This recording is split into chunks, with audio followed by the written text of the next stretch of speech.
Hello, everybody. My name is Luca Bandinelli, and I am a program manager in the OneDrive SharePoint product group. Today, we are going to talk about SharePoint Framework and how you can build solutions for Microsoft 365 ecosystems. In the presentation today, we are talking about the new version of SharePoint Framework that got just released, and we're talking about how you can use that to build team solutions as well as SharePoint solutions, how you can build that for your enterprise as enterprise application, and how you can leverage the power of Microsoft Store and AppSource to publish this solution to the store and make that available to millions and thousands of tenants and users. We're then talking about the enhancements and evolutions and investments that we are doing on web performances, as well as what we are going to invest next in the SharePoint Framework environment. So what is SharePoint Framework? By this time, since we have shipped 4 years ago, something like that, we have been pretty successful about SharePoint Framework. And SharePoint Framework in a nutshell is a UX framework that you can use to extend capabilities on top of Microsoft 365, primarily SharePoint pages, lists and libraries, as well as Teams tabs. And with the SharePoint Framework 1.11 version, we have expanded the ability to interact more with Microsoft Teams by being able to use SharePoint Framework to build task modules as well. From the SharePoint standpoint, you can use SharePoint Framework to build extensions, headers, and footers, application extensions, build full application pages, as well as web parts. And SharePoint frameworks give you the ability to connect with Microsoft Graph and leverage the capabilities of Azure Active Directories to connect with external data as well as web APIs. In terms of growth, we have seen tremendous growth of SharePoint framework from the past year. And that's thanks to you and to the other developers and enterprises that have put their trust on this framework and leverage its capability to build solutions on top of Microsoft 365. From the ability to extend Teams, we know that Teams has a rich platform and you can build very rich and complex solutions on top of Teams that includes the ability to have custom tabs, personal application, messaging extensions, both an adaptive card as well as notification. You can leverage SharePoint Framework to target tabs and messaging extensions and build the rich solutions that are JavaScript based that can leverage the powerful of your custom code as well as the capabilities of Microsoft Teams. And since we are talking about Microsoft 365 and SharePoint Framework, we have to mention partners and practices. The Microsoft 365 partners and practices is a great effort that we in Microsoft, together with our trusted third-party developers and partners, are working together in order to build solutions, examples, documentation, and create this vibrant ecosystem of partnership between Microsoft and third-party developers that helps more and more days over days to grow the strength and the capabilities of Microsoft 365 and the SharePoint framework. Through partners and practice, you can find demos and you can find rich documentation as well as the ability to connect with the product group and to provide your feedbacks using GitHub and taking a look at the conversation and the issues that get discussed over there.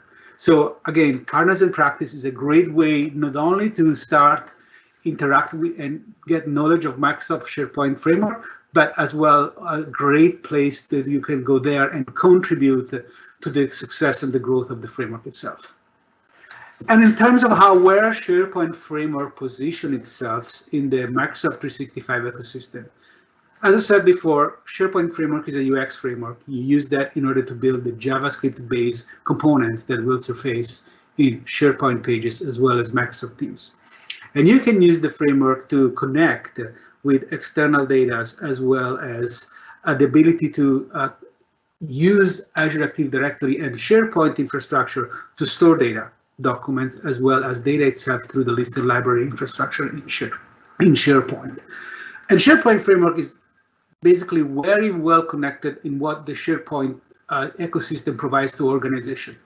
So full governance to capabilities for administrators to control the application lifecycle of the component itself, storage, as I said, not only in terms of data, but the code itself. So SharePoint Framework gives the ability for the developer to build the entire solution in JavaScript, include the solution as part of the package, and store the JavaScript as part of a SharePoint infrastructure as well as Microsoft 365 CDN, so that the developer doesn't need to invest in a provider environment to host the code, as well as the ability to connect to other Azure functionalities, not only Microsoft Graph, but other functionalities just like the Power Apps and the automated workflows. So let's focus on the last release of SharePoint Framework. SharePoint Framework 1.11 has been released in July 2020 and has provided additional capabilities that not only increase the spectrum of SharePoint Framework in Microsoft 365, but gives the ability to connect to other capabilities of Microsoft, just like AppSource and Microsoft Store. So the first thing that we introduced in 1.11 is the ability to create task modules in Microsoft Teams. And task modules is a way that Microsoft Teams has to provide interaction in areas like chat and bots. So you can build this interaction in JavaScript using Microsoft Framework starting from 1.11. Then we have introduced new metadata solutions that gives you the ability for you as a developer to provide your information that will be used when the solution gets published in AppSource. We also introduced the ability to create dedicated icons for SharePoint app pages, so that now you can provide even more personalization of your solution, depending if your solution surfaces as a tab, personal app, web part, or app page. And finally, just like I mentioned before, we are providing the ability to create solutions with SharePoint Framework, and publish that in AppSource, and being able to reach even more tenants and more users. So without any further delay, let's jump to a demo that shows the life cycle of a web part and a life cycle of a SharePoint Framework component in general, from the time that the developer goes and creates the solution to the time that the solution is available in SharePoint as well as Microsoft Teams. So let's start with Visual Studio Code. And from here, let's take a look at this project. This is one of the projects that I downloaded from the PNP GitHub repo, and is one of the great examples that shows how you can use SharePoint Framework to build solutions for Microsoft 365 workload like SharePoint and Microsoft Teams. So for here, take a look at my project. One of the things that I can see is that this is a project that has been updated using version 1.11 of the framework. When you update a project to 1.11, the important things that you have to keep in mind is that in the package solution, you need to be sure that you are including the developer section over here. So you can put your developer name as well as URL.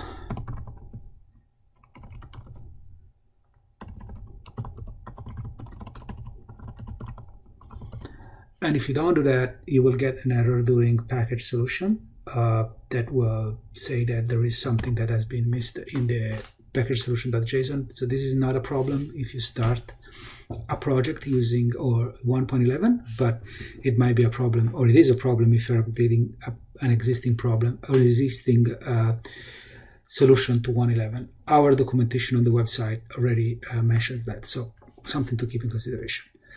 As you can see here, I have several components in this solution. If I take a look at the components itself and the web part, you can see that this web part targets both Teams and SharePoint as a tab, as an app page or full page, as a personal application, and as a web part itself. So I go back to the PowerShell. So from here, I go and create the bundle of the project. And this is a very quick process that gives me the ability to be ready to create my package that I will then deploy in the app catalog. Once this is done, which only take a few seconds, it's almost there, I can start typing gulp package solution. Let's see that I did that correctly. Yep. So this is also super quick, and this will create the package that I'm going to deploy in the app catalog. Then the package is ready. Let's take a look at that. Go to Explorer, go to the project, select SharePoint Solutions. Here's the package. I can see the size of the package. That means that it's not a debug package, but the files are inside the package itself. So from here, I go back to SharePoint. In the admin center, I go to the app catalog by selecting more features, apps, and then app catalog. That brings me to the app catalog itself, where I can go to apps for SharePoint, and then I can simply select my file, drag and drop, put that in the app catalog. Here a couple of things happen. The system takes a look at the file, understand what is inside, and it gives me this nice message that basically tells me that, wait, the package includes some files, and the files will be served by SharePoint Online or by the CDN if you enable the Microsoft 365 CDN on your tenancy. You can also see that I can enable this solution to be available immediately around all the environments in my tenancy without requiring to go to any site and install it. You can also see that my solution uses some APIs, and the reason why this is here is because if we go back to the project, and you will see that as part of my manifest, I can see that this solution requires access to Microsoft Graph and requires these two scopes to be pre-approved. This is why I'm getting this message over here. So I deploy. Once I'm ensured that has been deployed with no errors, I go back to the admin center. I click on API access. I wait for this page to load, and they will show me that I need to approve these two permission scopes to the whole organization. It's a very quick process. Can approve it. 1. Can approve it. 2. Interestingly enough, when I approve, it tells me which package is requiring these permissions. So as an admin, you can be sure that the solution that was requiring the permissions is something that you are aware of as an administrator. So you are approved. Now the approval process has been completed, and the solutions is ready to be used in the product, in the site. So I go in one side over here. I am in a Contoso page. Simply quick refresh. I edit this home page over here. I am sure that I can find the web part, clicking on the plus sign and providing the picker. I can search for my web part. I can find my web part, and here it is. I have my web part over here.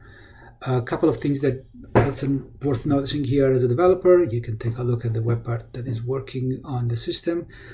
By clicking Control F5, you can also bring this panel that gives you the ability to take a look at the requests as well as the manifest that get loaded in the system, and the manifest itself once selected. One of the things that we are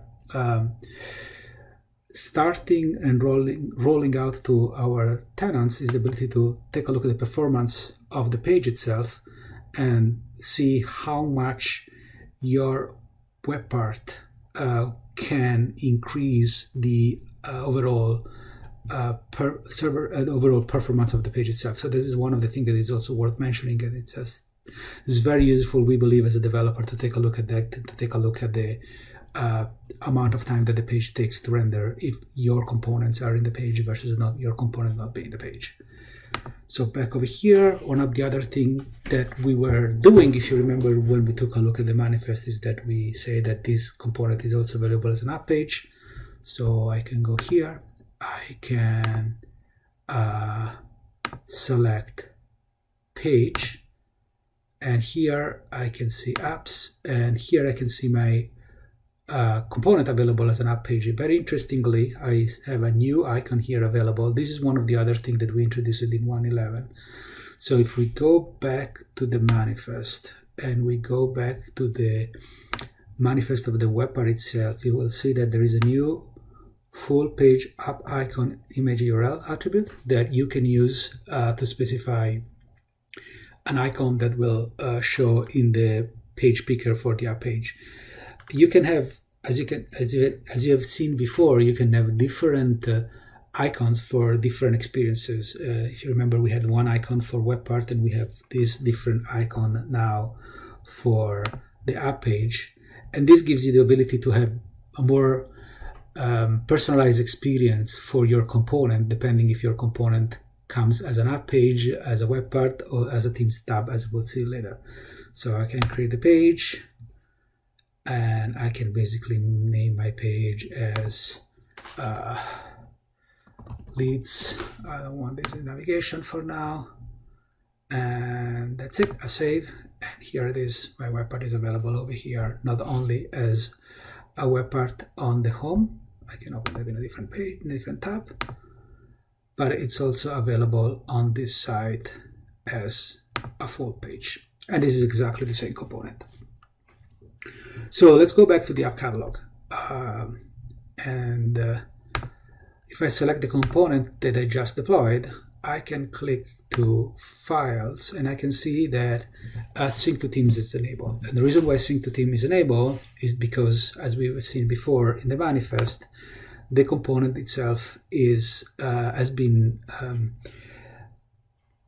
selected to be supported also in Teams in one of the two factors, in this case both as a personal app as a Teams tab. So as an admin, what I could do, I could click on Sync to Teams, and that will bring me the component available on Teams directly and automatically.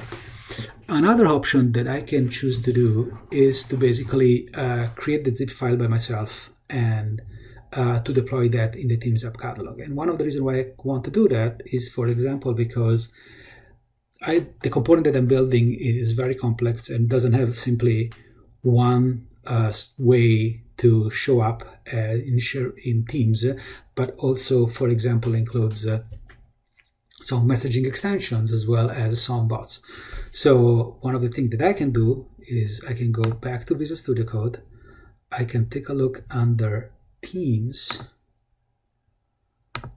and take a look at the manifest, and I can have my complex defined manifest just like I have here. And this manifest has been pre-created by the Yeoman generator. So when you create a new project, we also give this ability, this to you. We scaffold this as part of the project itself, and then you as a developer can increase and make this more complex, just like I've done here, or the PNP example provides here. So in this case, I have several personal tabs, and I also have a configurable tab as well as bot and compose extensions. So once I've done with my manifest, I simply go back to the Explorer. I go to Teams, and I can select these three files. I can send to zip file for that solution. And now, very simply, I go to the Teams Management Center, go to Teams Apps, Manage Apps, and very simply, what I can do, I can upload the solution. Let's sure that we pick up the right place here.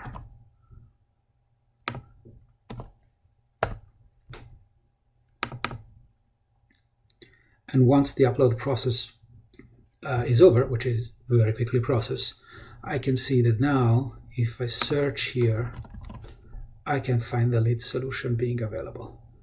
And when I click here, I can enable, disable, update, delete, and do all the management capabilities that I have on other applications here.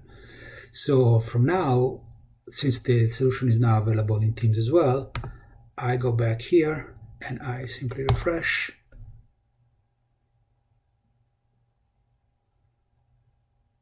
And because my solution was also available as a personal app, I can go here, search for my solution, add that as a personal app, and now you can see not only that my solution is available with all the tabs that were configured previously in the manifest itself. But because I'm using 1.11, and with 1.11 I can build SPFx solutions and use that as messaging extensions, I can see that my solution is here available in the chat as well. And that's it. So let's take a look a little bit more in detail of all the experiences and capabilities that we have seen in the demos. And let's start with developing team solution using SharePoint Framework. As you've seen, I can use SharePoint Framework to target my solution to be a tab in a chat as well as a personal application.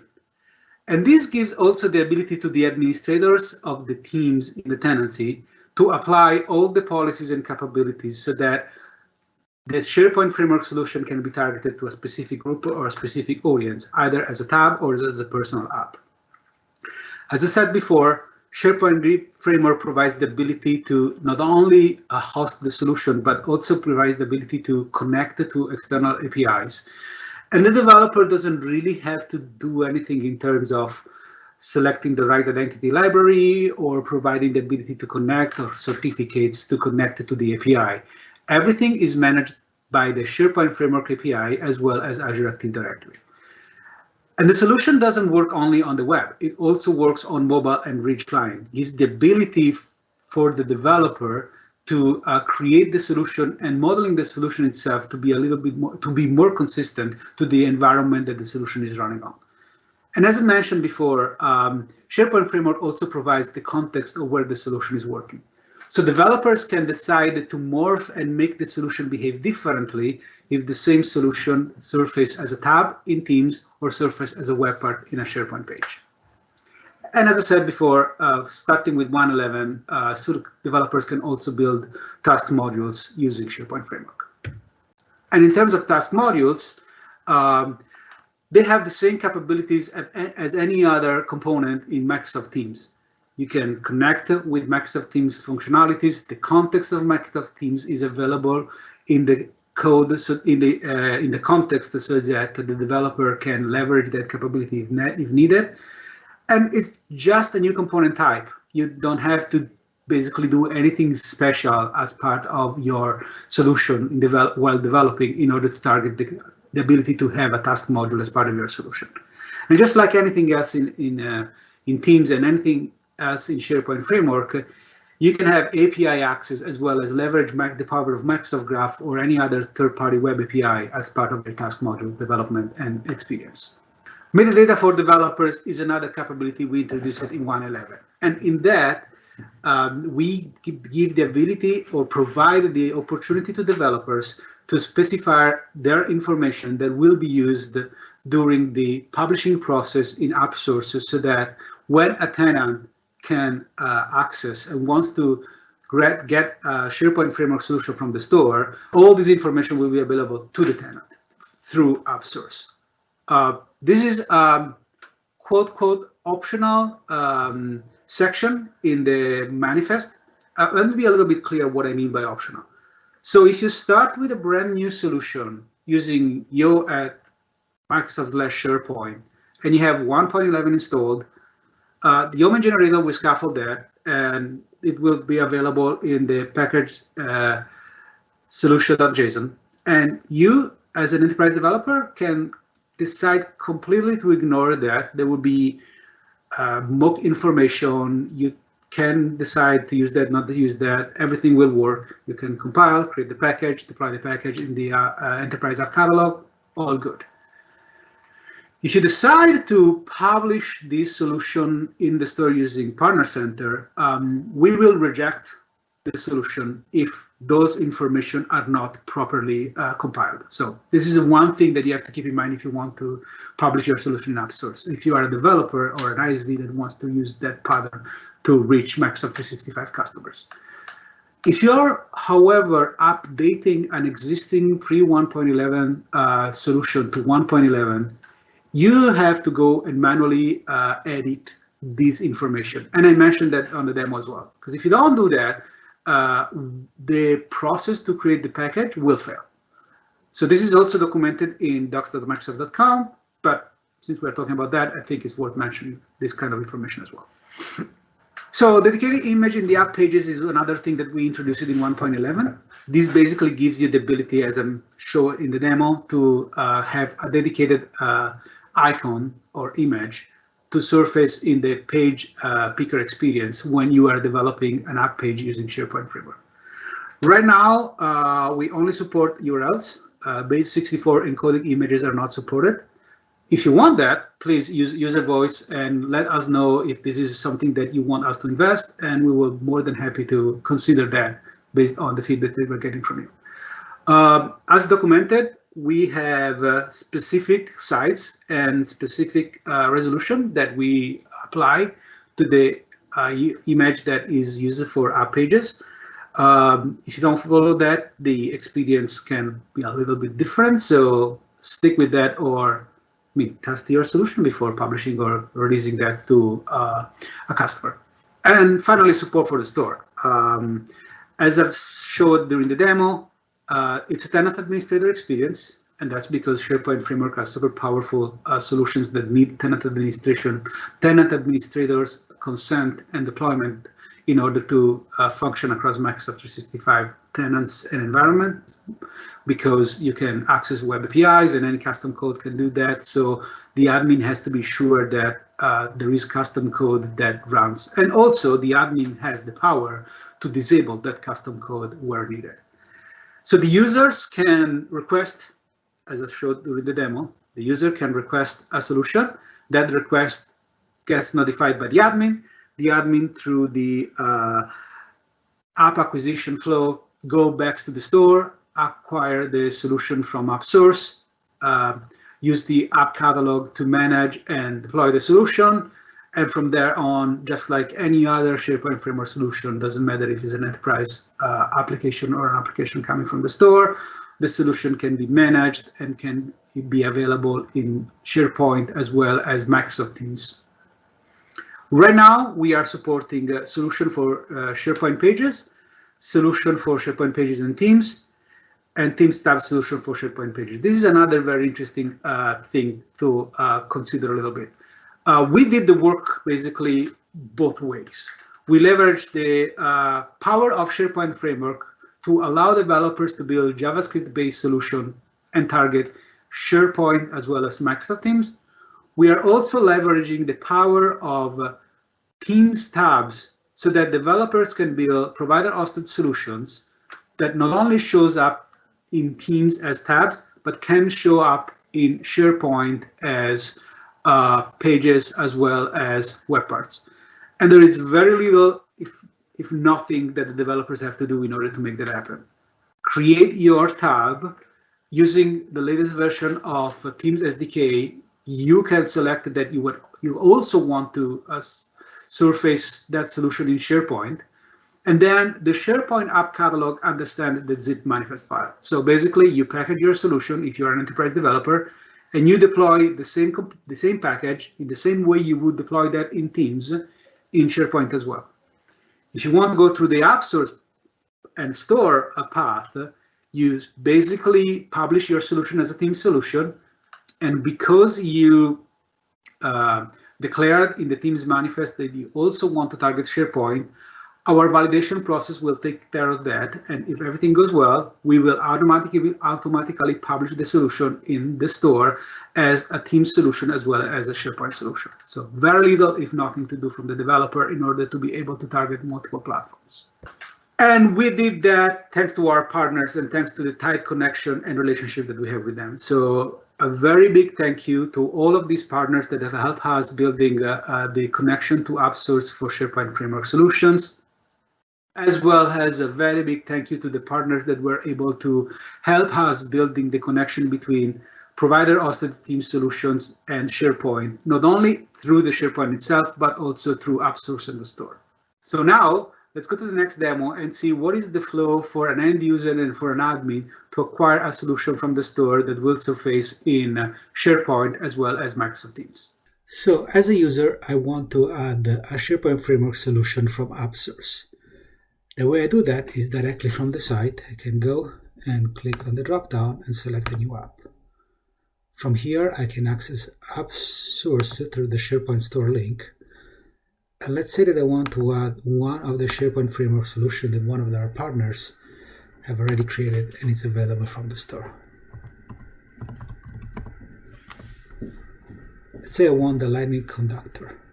Select that, and you can see that no matter if I am an admin or not, because I am from the site, I can only request it. And the reason is because I need to go to the app catalog and approve the solution for the entire tenant in order for the solution to be available. So I can go here and request it.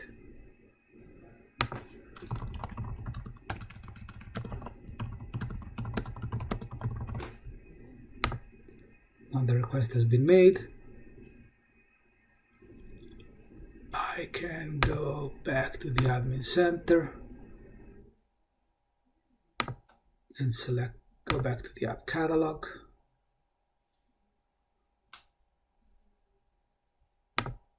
And here in the app catalog, the first thing I will see is that the request that was made for a new component to be installed from the store. So I click on the link and I go back to the store page that is hosted in SharePoint, and now I can see that I can add the solution to the tenancy. And by clicking on the button, what will basically happen is that the system will get the package from the store and attempt to deploy that to the app catalog. And similar to the LOB enterprise applications, in the process of deploying the solution, I'm able to review what the solution does. I can make the solution available immediately to the whole organization, and I can see if the solution requires additional steps. In this situation, I can see that the solution needs access to Microsoft Graph for some specific scopes in order for the solution to work successfully.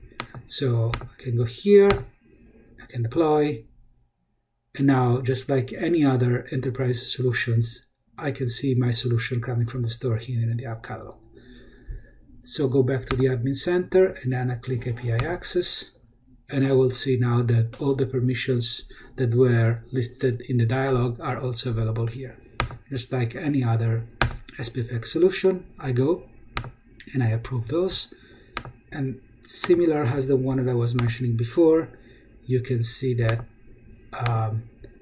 the package itself is provided to the administrator, so that the administrator can control if the permission to access a specific API is coming from a source that the admin trusts or not. So here, and almost done. And now, before go back to the solution in the site, if I go back to the app catalog, I can also see that the solution, so if you go back to the app catalog, I can see if the solution is available on other places or not. So one thing to mention is that as soon as I click on a solution that is coming from the store, I will see that there is a message that tells me the no upgrade available. In case of an upgrade being available, what will happen is that this upgrade store app icon will be enabled and will allow the administrators to upgrade a solution from the store directly from the tool without going back to the AppSource and manually download a new package. In this case, I also can see that this solution is available on Teams, so I can click Sync to Teams, and just like any other SharePoint Framework solution that are available on Teams, this process will create a package and deploy the package in the Teams LOB catalog. When the solution has been completely synced, I can go now back to the website, and here, upon refresh, I can control that by editing my page. I can click, open the toolbox, and I can see the web part being here. Now I can configure the web part. Make review, documents I can save.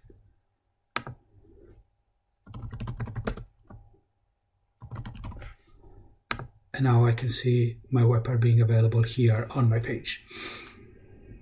Similarly, I can go now to Teams,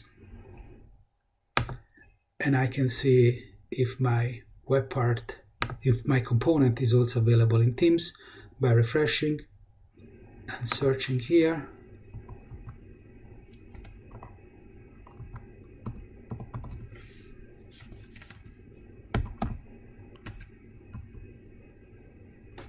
Here it is. I can see that the solution is available in Teams as well. Now I get back to Team. I go to one of the Teams sites, and I can add the solution from here as well.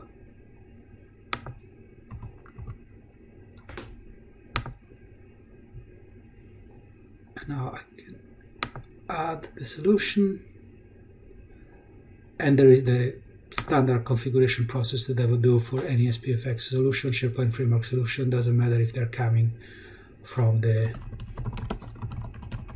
store or not. Then I can configure, I can take the documents, I can select grid view, I can save, and that's it. Here's my SharePoint Framework solution from the store, available in a Teams tab.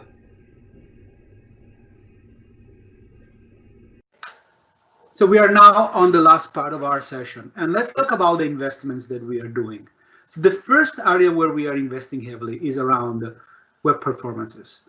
Across OneDrive and SharePoint, there is a big effort to be able to have way more performant and better solutions that are not only delightful and fast, but can take advantages of the capability of different devices. Doesn't matter if it's a browser or if it's a rich device, just like a desktop or a mobile. And the first thing that we are doing, we are optimizing our applications to the latest and modern browsers. That's the reason why in August 17, 2020, we announced that we are start deprecating Internet Explorer 11 and Microsoft Edge Legacy across Microsoft 365 workloads. Customers and developers have 1 year to adjust to this change. But from now on, we are also investing more and more in terms of performances on Microsoft Edge and modern browsers. So even before the end of support, it will be possible to see applications and third-party code to run better in modern Microsoft Edge versus Microsoft Edge Legacy and Internet Explorer 11. They will still work until August 17, 2021, but performance and experiences will and may vary between the browsers. So the message here is, let's invest more and more on Microsoft Edge and modern browsers capabilities. And from the browser and the SharePoint application infrastructure standpoint, we are basically helping this. So in the new dashboard that an end user and a developer can reach using the Control F12 key combination, you can see that we have introduced a new performance tab that developers can use in order to see how much their custom component or solution is affecting the overall performance and experience for the end user of the page. So this is a great tool that you can use in order to understand how your solution can affect an end user experience and how your solution is performant together with the other functionalities that are exposed in SharePoint in a page. So let's talk about what we are doing specifically in the SharePoint framework area in terms of investments. So the first thing is around performance improvements. We talked about that a second ago, and something else will also come. The second area is around permission and authorization and authentication. So right now we are doing work to adopting MSAL.js, which is the newer version of the identity library provided by Azure. And we are also providing the ability to the administrators to disable the legacy app-only ACS tokens. This will give the ability to administrators to close an areas if they are not using, so that things like conditional access policies will be fully enabled across the tenancy. And in terms of the MSAL and versus ADAL adoption, the developer will have nothing to do. So that will happen transparently to the developers, thanks to the abstraction class that the SharePoint framework provides, so that it will just the ability to keep using your component, keeps developing your component, and at one point when a MSAL is available, your component will start using that without any needs for you to be able to create a new version or require for you to update your code. That happens automatically thanks to the magic of SharePoint framework. In terms of Teams improvements, we are also working very, very hard to start an acquisition process directly from the Teams or each client. As you've seen in the demo, right now we are only supporting acquisition process starting from SharePoint, not from Teams. So that's one area where we are investing. We are also investing on being able to support complex solution and being able for you as a developer to provide the complex manifest, the complex Teams manifest as part of your solution, and we will and for us to take care of that and synchronize that by using the sync to Teams capability to the Teams enterprise catalog. And we are also working more on the mobile support experience.